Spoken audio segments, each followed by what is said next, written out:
He tried to ruin my son's birthday, so I finally chose my child over my mother. At my son's 9th birthday party, my mom walked in and turned a simple celebration into a public attack on my life, my divorce, and my parenting.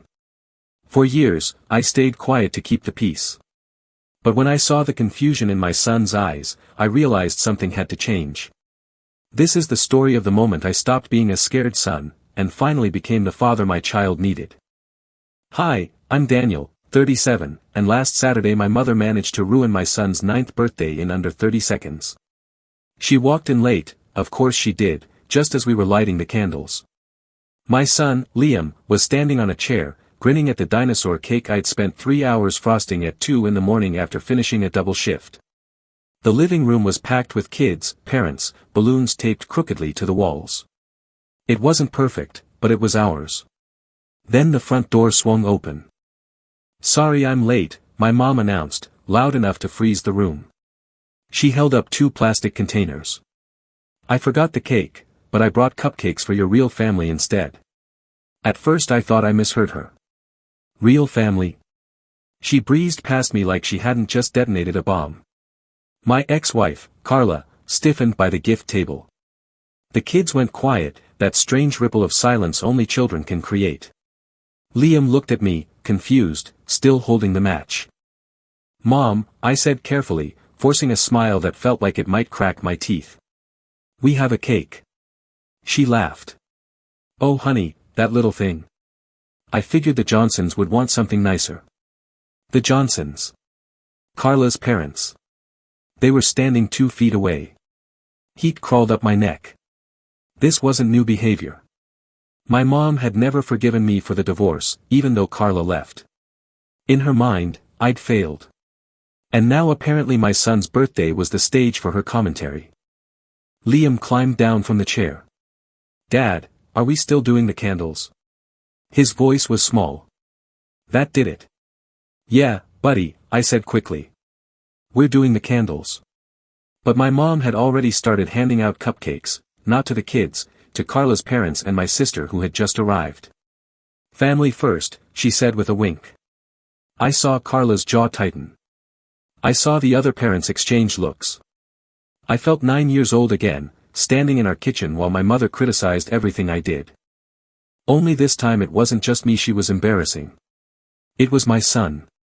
And as Liam stared at those cupcakes being passed around like some kind of loyalty test, I realized something terrifying. If I didn't say something right now, this would be the moment he remembered forever. I didn't plan what came out of my mouth. It just erupted. "Mom, stop." The room went still again, but this time it wasn't confusion. It was shock. I don't think I'd ever said that word to her in that tone. Not in 37 years. She froze mid-smile, cupcake tray hovering in the air. "Excuse me." I stepped between her and the table. My heart was pounding so hard I could feel it in my throat. "This isn't about you. It's Liam's birthday. Put the cupcakes down." Her eyes narrowed, that familiar look I'd known since childhood, the one that meant punishment was coming later. "I'm just trying to make things nicer," she said, voice syrupy sweet. "Some of us have standards." I heard a quiet gasp from somewhere behind me. Carla moved closer to Liam, protective but unsure whether to intervene. My son was watching us like it was a tennis match, his party dissolving into adult warfare. And then my mom delivered the line she probably thought would win her the room. "Well, if you'd made better choices in life, maybe we wouldn't have to compensate." There it was. Not about cake. Not about cupcakes. About my divorce. About her shame. About the fact that Carla left me and she'd never forgiven me for it. Something inside me clicked into place. "You don't get to do this," I said, louder now. My hands stopped shaking. "You don't get to use my kid's birthday to punish me." She scoffed. "I'm his grandmother. And I'm his father." The word surprised even me. But once they were out, they felt solid. True. I picked up the cupcake tray and set it down on the kitchen counter. Not thrown. Not dramatic. Just removed. "We're lighting candles," I said, turning back to Liam. "On the cake I made for my son." My mom's face hardened.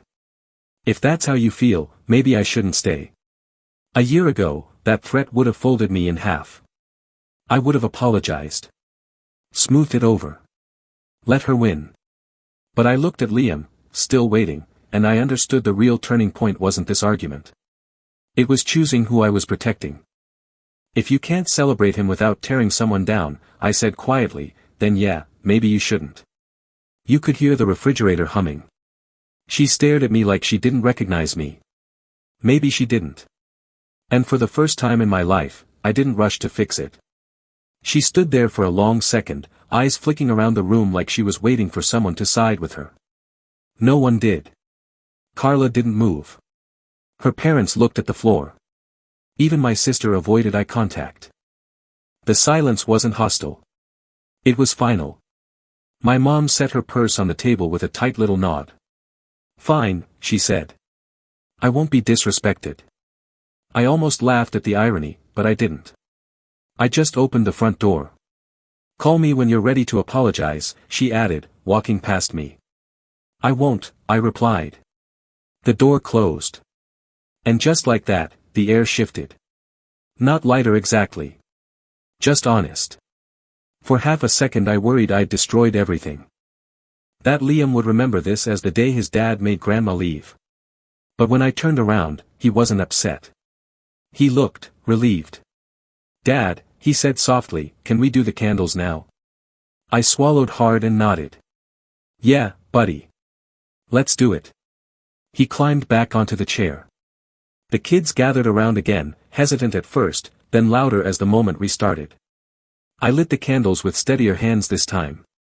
The little flames flickered against the dinosaur frosting I'd stayed up all night perfecting. Make a wish, I told him. He closed his eyes tight. Really tight. Like he was sealing something important. When he blew out the candles, the room erupted in cheers. Real ones. Not polite ones. Later, after the sugar rush and the chaos and the last parent had left, Liam helped me stack paper plates in the kitchen. Dad, he said. Yeah. Thanks for picking me.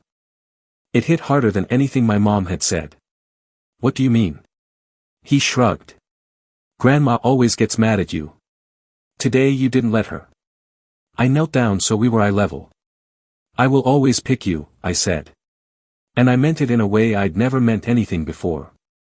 That night, after he fell asleep, I sat alone in the quiet house and stared at my phone. No missed calls. No dramatic messages. Just silence. For the first time, it didn't scare me. Because protecting my son didn't feel like losing a mother. It felt like finally becoming a father.